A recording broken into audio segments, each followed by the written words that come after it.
Hello friends, एक बार फिर से स्वागत है आप सभी का आपके अपने यूट्यूब चैनल ASR क्लासेस में। फ्रेंड्स, आज क्लास में जो हम डिस्कस करेंगे मार्च माह का करंट अफेयर होगा जो फर्स्ट वीक से रिलेटेड होगा। तो चलिए बिना देर के हम क्लास की शुरुआत कर लेते हैं। देखिए, पहला क्वेश्चन आपकी स्क्रीन पर है। हाल ही में महिला T20 वर्ल्ड कप में सर्वाधिक विकेट लेने वाली खिलाड़ी कौन है? तो फ्रेंड्स, आपका जो इस प्रश्न का आंसर होगा वो होगा शबनीम इस्माइल, जो कहाँ से बिलोंग करती हैं? इस दक्षिणी अफ्रीका से बिलोंग करती हैं। ठीक है, इस बात को ध्यान रखना है, दक्षिणी अफ्रीका से बिलोंग करती हैं। अब चूंकि बात यहाँ पर महिला T20 वर्ल्ड कप की आ रही है, तो इसका आयोजन किया था वो कहाँ गया था? वो दक्षिणी अफ्रीका में ही किया गया था। ये बात क्लियर है? ठीक है। और इसको किसने जीता था? तो इसमें जो विजेता बनी थी वो टीम थी ऑस्ट्रेलिया। क्लियर है? विजेता कौन बनी थी? ऑस्ट्रेलिया। किसको हराकर? तो दक्षिणी अफ्रीका को हराकर ऑस्ट्रेलिया ने इस ट्रॉफी पर क्या किया है? कब्जा किया है। ठीक है फ्रेंड्स, अब यहां से कुछ बात और आपको इंपॉर्टेंट है। क्वेश्चन कहां से? देखो, इसने बोला है 2023 वर्ल्ड कप में, लेकिन अगर आ जाए कि टोटल T20 इंटरनेशनल में सबसे ज्यादा विकेट लेने वाली खिलाड़ी कौन है, तो इस प्रश्न का जो आंसर होगा वो आपका होगा पाकिस्तान की जो स्पिनर बॉलर है नीदा डार। इनके कितने विकेट हो चुके हैं? 126 विकेट हो चुके हैं, ध्यान रखिएगा। और शबनीम इस्माइल ने कितने विकेट लिए हैं? इसमें इन्होंने 43 विकेट लिए हैं इस प्रतियोगिता में। क्लियर है फ्रेंड्स? तो ये दोनों डाउट्स आपके क्लियर होने चाहिए। अगर टोटल पूछ रहा है कि टोटल T20 वर्ल्ड अंतरराष्ट्रीय T20 में सर्वाधिक विकेट लेने वाली खिलाड़ी कौन है, तो नीदा डार आपका आंसर होगा पाकिस्तान। अगर बोल रहा है कि महिला T20 वर्ल्ड कप में सबसे ज्यादा विकेट लेने वाली, तो आपका होगा शबनीम इस्माइल, जो कहाँ की है? दक्षिण अफ्रीका की। डाउट क्लियर है फ्रेंड्स?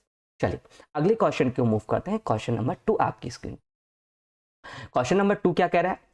किस देश का HMI समूह हाल ही में उत्तर प्रदेश में 7200 करोड़ रुपए का निवेश करेगा?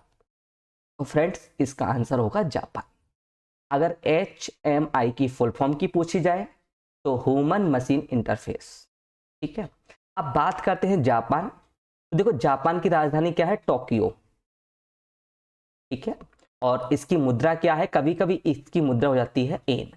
क्या हो जाती है? एन। ये वाली बात थोड़ा सा ध्यान रख लीजिएगा, ताकि आपका अगर कोई क्वेश्चन रिलेटेड हो तो आप उसका आंसर आसानी से दे सके। चलिए अगले क्वेश्चन में मूव करते हैं। क्वेश्चन नंबर 3 आपकी स्क्रीन पर है। हाल ही में किस देश में आयोजित होने वाले अभ्यास कोबरा वॉरियर में IAF भाग लेगी? IAF की फुल फॉर्म क्या होती है? Indian air force. अब बात है इंडियन एयरफोर्स, तो इसकी जो स्थापना हुई थी बेटो, वो 8 अक्टूबर 1932 को हुई थी। ठीक है, जो अभ्यास हो रहा है कोबरा वॉरियर्स, ये कौन सा संस्करण है? ये इसका 22वां संस्करण है। कौन सा संस्करण है? 22वां। कहाँ आयोजित हो रहा है? ये ब्रिटेन में आयोजित हो रहा है। कहाँ पे हो रहा है? ब्रिटेन में इसका क्या हो रहा है? आयोजन हो रहा है। क्योंकि बात यहाँ पे इंडियन एयरफोर्स की आ रही है, तो इसके प्रमुख कौन है? ये तो पता है कि हमारा प्रमुख, तीनों सेनाओं का प्रमुख राष्ट्रपति होता है, लेकिन इनका अध्यक्ष की इनके सेना प्रमुख की बात की जाए तो कौन है? तो एयर मार्शल विवेक राम चौधरी। क्लियर है कि नहीं क्लियर फ्रेंड है? इन्होंने, ये है इंडियन एयरफोर्स IAF के प्रमुख। ये वाली बात ध्यान रखना। कौन सा संस्करण हुआ है? 22वां संस्करण हुआ है। कहाँ पे हुआ है? तो ये ब्रिटेन में। क्लियर है कि नहीं क्लियर?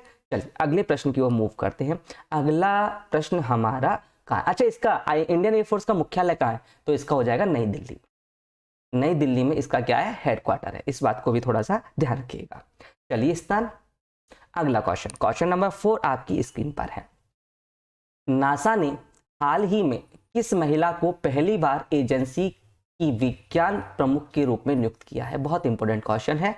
तो फ्रेंड, आपका आंसर जो हो जाएगा निकोला फॉक्स। निकोला जो फॉक्स हैं, ये ध्यान रखना किस पे स्टडी कर रही हैं? ये सूर्य से निकलने वाली रेडिएशन के ऊपर चर्चा कर रही हैं। सूर्य से निकलने वाली रेडिएशन पर क्या कर रही है? चर्चा कर रही है, अध्ययन कर रही है। क्लियर कि नहीं है? इन्होंने जो रेडिएशन निकलता है उसका ग्रह पर और उपग्रह पर क्या प्रभाव पड़ता है। निकोलाफोरस क्या कर रही है, सूर्य से जो रेडिएशन निकलती है उस रेडिएशन के फलस्वरूप ग्रहों और उपग्रहों पर क्या प्रभाव पड़ता है उसका क्या कर रही है, अध्ययन कर रही है। और फिलहाल में नासा ने इन्हें क्या बनाया है, प्रमुख के रूप में, विज्ञान एजेंसी के प्रमुख के रूप में क्या किया है, नियुक्त किया है। ठीक है फ्रेंड्स, चलिए अगले क्वेश्चन की मूव करते हैं। क्वेश्चन नंबर 5 आपकी स्क्रीन पर है। हाल ही में प्रधानमंत्री मोदी ने किस राज्य में शिव मेगा हवाई अड्डे का उद्घाटन किया है, इंपोर्टेंट है, ध्यान रखिएगा। तो इस प्रश्न का जो आंसर होगा वो आपका हो जाएगा कर्नाटक। कहां से हो जाएगा, कर्नाटक का। अब सबसे पहले यहां पर ध्यान रखना, कर्नाटक की राजधानी क्या है, तो कर्नाटक की राजधानी बेंगलोर, बेंगलोर। ठीक है, अब सबसे पहले जो ये हवाई अड्डे का निर्माण वो किस योजना के तहत हुआ है, बहुत इंपॉर्टेंट है, योजना के तहत। तो ये उड़ान, केंद्र की उड़ान योजना के तहत इसका क्या किया गया है, निर्माण किया गया है। क्लियर है कि नहीं क्लियर है। और जो एक कर्नाटक राज्य था, प्राचीन में इसे किस नाम से जाना जाता, तो आपने मैसूर सुना था, मैसूर नाम सुना होगा, तो इसे पुराने में मैसूर नाम से क्या जाता, जाना जाता था। ठीक है, और इसकी राजधानी क्या है, बेंगलुरु है। इतनी बात क्लियर है फ्रेंड्स।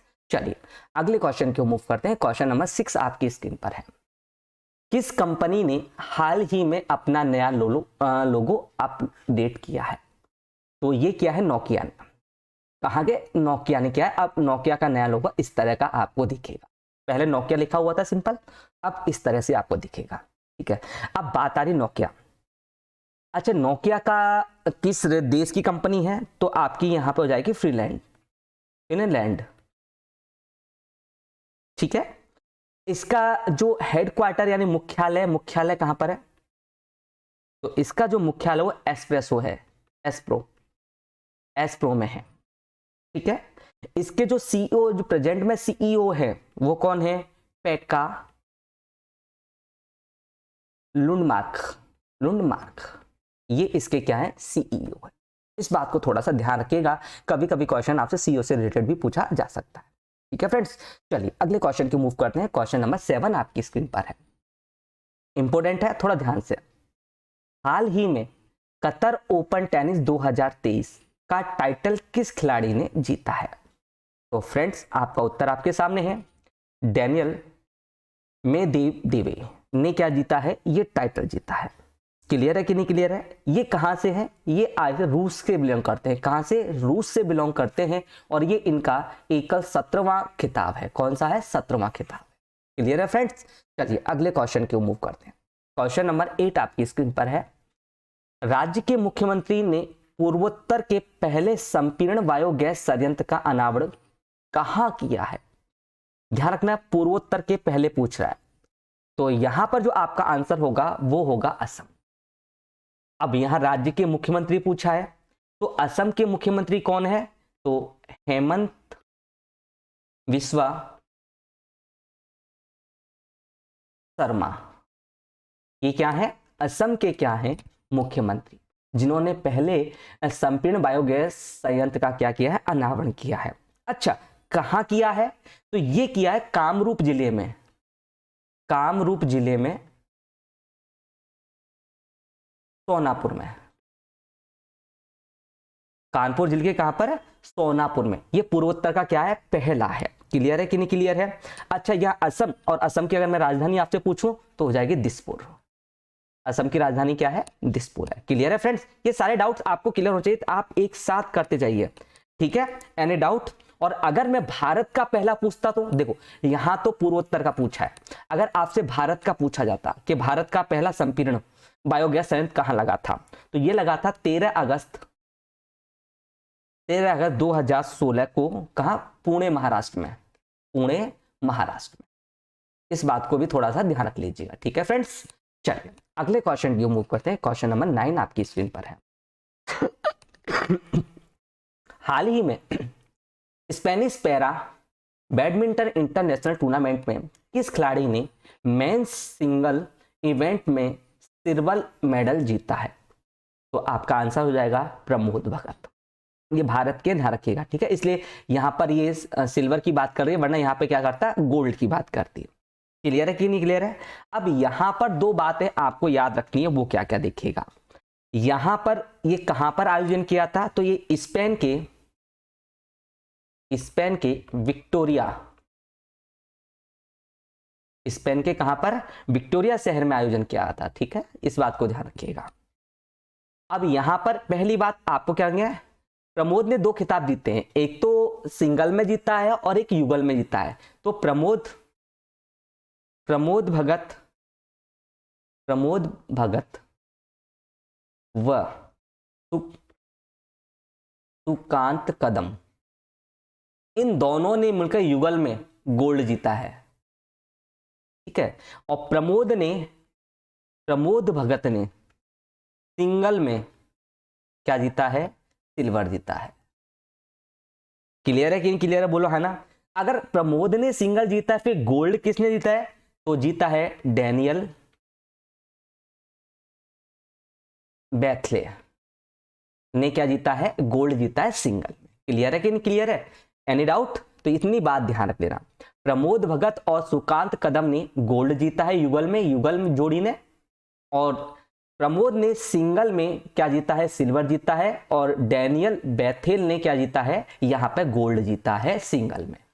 क्लियर है कि नहीं क्लियर है? चलिए अगले क्वेश्चन को मूव करते हैं। क्वेश्चन नंबर 10 आपकी स्क्रीन पर है। सरकार ने हाल ही में किस देश की सीमा के पास 3.9 अरब डॉलर की पन बिजली परियोजना को मंजूरी दी है? इंपोर्टेंट है। तो ये कहां की है? आपकी चीन। किस देश की? चीन सीमा के पास में। तो चीन सीमा के पास है, तो ये बताओ कि ये कौन से राज्य में है? तो ये आपका हो जाएगा अरुणाचल। कहां पर? अरुणाचल प्रदेश में। क्लियर है कि नहीं क्लियर है? इस बात को ध्यान रखना, प्रदेश पूछा जाए तो क्या है? अरुणाचल प्रदेश में। अच्छा, इस जो परियोजना, इसका नाम क्या है?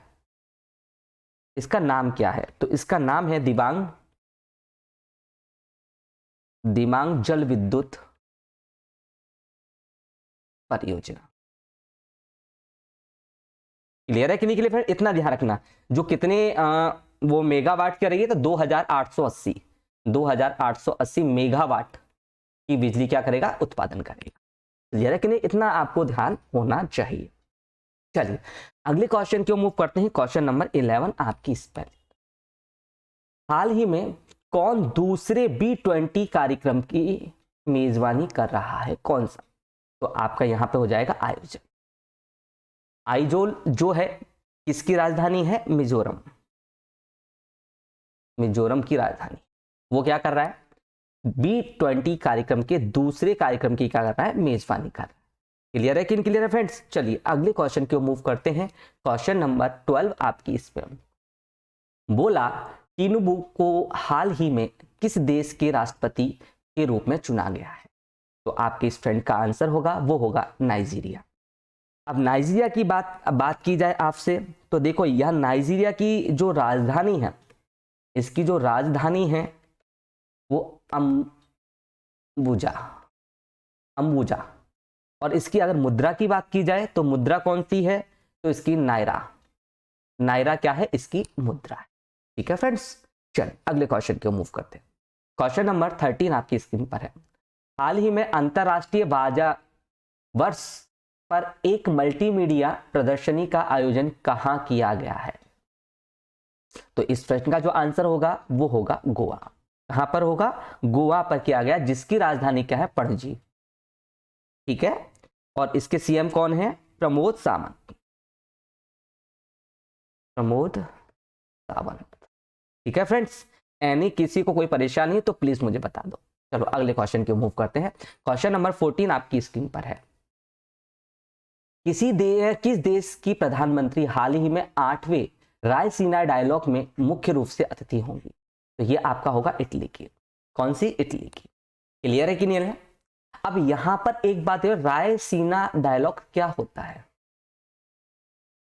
देखो ये कहां पे होता है? नई दिल्ली में होता है। कहां? नई दिल्ली में, प्रतिवर्ष नई दिल्ली में। कब से? 2016 से। इस बात को ध्यान रखिएगा, पहले तो 2016 से प्रतिवर्ष नई दिल्ली में आयोजित किया जा रहा है। ये है क्या? तो ये आपका है भू राजनीतिक एवं अर्थशास्त्र पर भारत का मुख्य सम्मेलन है, जहां पर राजनीतिक एवं अर्थशास्त्र पर विस्तृत चर्चा की जाती है। देश में विभिन्न प्रकार के गणमान्य लोग, विद्वान लोग यहाँ पर आके अपना क्या करते हैं, विचार रखते हैं और देश की प्रगति में अपना सहयोग देते हैं। ठीक है, ये जो रायसीना है, जो लिया गया है रायसीना, ये रायसीना हिल्स से लिया गया है। रायसीना जो नाम लिया गया है वो रायसीना हिल्स से लिया गया है, हिल्स से रखा गया है। इस बात को भी थोड़ा सा ध्यान रखिए। ठीक है, चलिए अगले क्वेश्चन पे मूव करते हैं। क्वेश्चन नंबर 15, हाल ही में किस देश का डिकिन विश्वविद्यालय गिफ्ट शहर में अपना परिसर स्थापित करेगा? तो ये होगा, यूनिवर्सिटी होगी, वो होगी ऑस्ट्रेलिया की। पहला नंबर बात, जो गिफ्ट शहर है ये गुजरात में स्थित है। कहां पर स्थित है? गुजरात में स्थित है।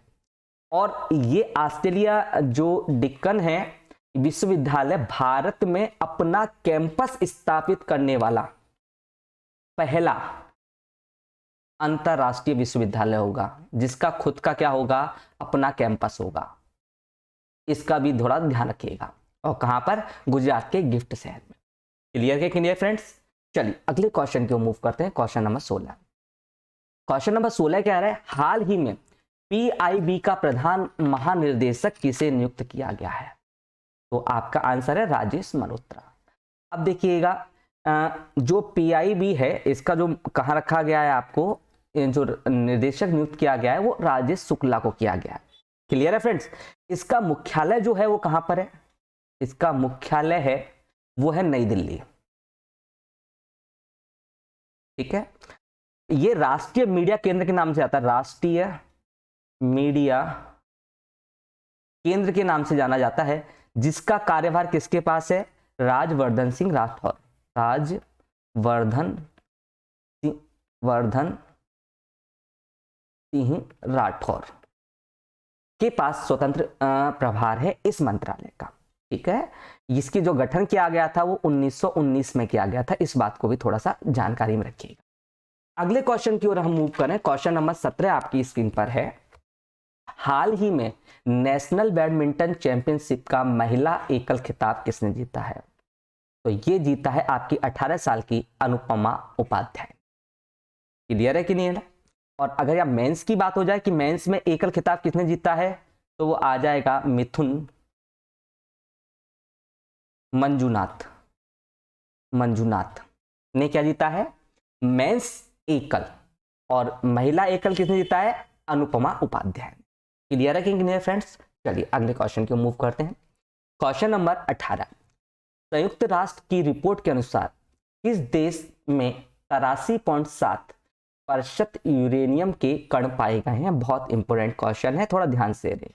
तो आपका आंसर होगा ईरान, जिसे 1935 से पहले क्या फारस के नाम से जाना जाता था। फारसी आपने सुना हो तो ईरानी कहेंगे। ठीक है, अब यहां से अगर इसकी बात करें, राजधानी क्या है इसकी? तेहरान।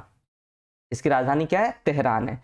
और इसका मुद्रा की बात करो तो ईरानी रियाल इसकी क्या है? मुद्रा है।